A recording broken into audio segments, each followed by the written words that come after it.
Aboitiz Power inilunsad ang Cleanergy Park, katuwang ang pamahalaan. Ang detalye sa ulat ni Peng Alinio ng Radyo ng Bayan, Davao.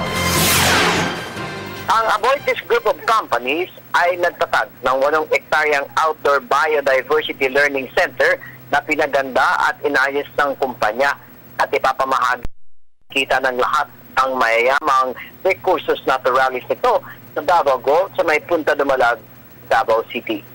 Ayon kay Jim Aboitiz, Executive Vice President at Chief Operation Officer o EVP COO ng Aboitiz Power Distribution, na ginanap na programa nito na ipinakita rin sa mga miyembro ng media at ilang mga stakeholders kabilang ang mga opisyal ng lokal na pamahalaan ng Davao na ang Cleanergy Park ay nagrepresenta ng sustainability mindset ng Aboitiz. Nais nila na ito ay pagandahin. Palagi anyang nasa isip nila ang kanilang ginagawa ay tama at siyang magbabalanse sa yan ng ating planeta at ng profit.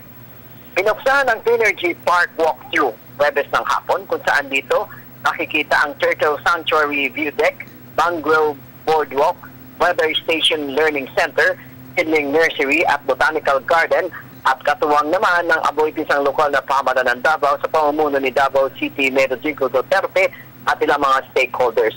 Umaasa naman ang Aboitiz na makakapagbigay ito ng model habitat conservation at biodiversity management na bukas para sa mga estudyante, researchers, conservationists at iba pang individual na sumusuporta sa pangangalaga sa para sa Telebisyon ng Bayan. Peng Alinio, Radyo ng Bayan, Davao.